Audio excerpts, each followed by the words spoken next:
Il y a, comme vous le saviez de nos jours, un ardent besoin de dialogue entre l'Afrique et l'Europe.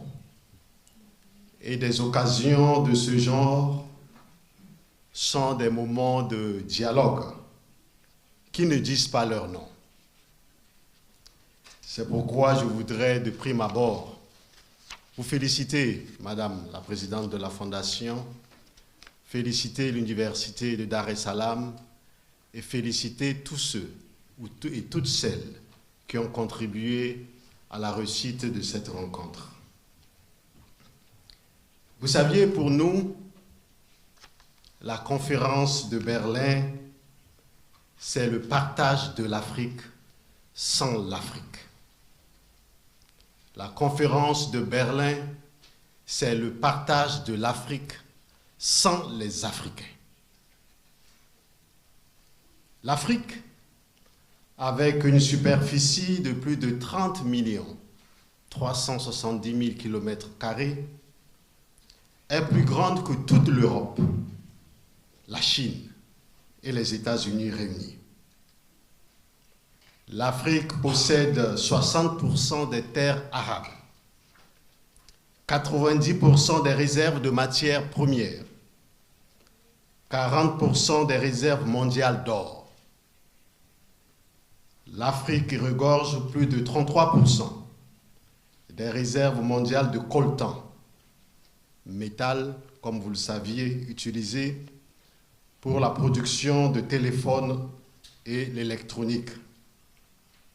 60% des réserves mondiales de cobalt, métal utilisé pour la fabrication des batteries de voitures.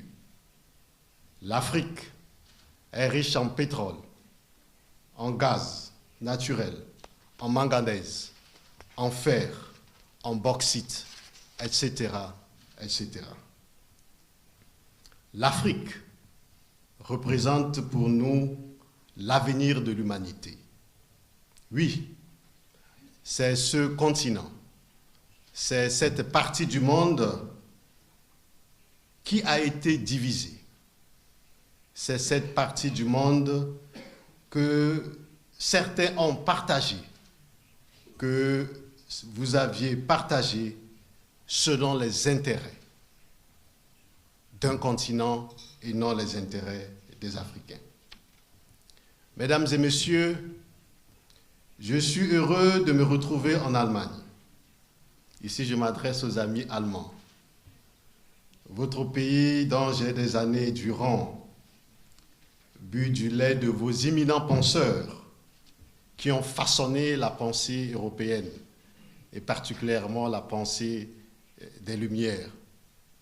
Je voudrais ici citer Karl Jaspers, Adorno, Friedrich Hegel, Hannah Arendt, etc., etc.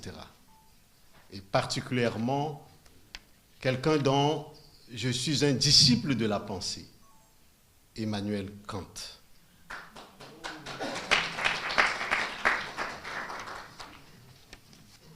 J'ai eu l'opportunité déjà d'intervenir ici, en Allemagne, dans les universités allemandes, dans un cadre d'échange d'expériences interuniversitaires, à dispenser des cours dans certaines universités allemandes.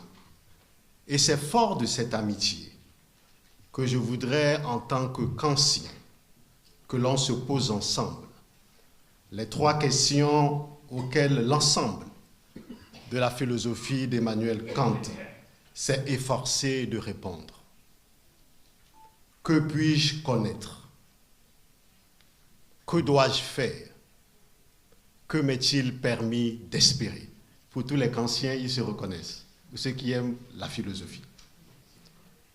Que dois-je savoir sur la conférence de Berlin? Ou autrement dit, que s'était-il passé? Que s'était-il dit ici à Berlin? J'ai beaucoup d'amis, comme je le disais, parmi vous, et en tant qu'ami, je voudrais être sincère avec vous. Et la voie de la sincérité ne fait pas économie de la vérité. L'un des enjeux de cette rencontre, c'est, si je comprends bien, la réconciliation entre les pensées, la réconciliation entre l'Europe et l'Afrique. Mais il n'y a pas de réconciliation véritable sans la vérité. Ce n'est pas possible.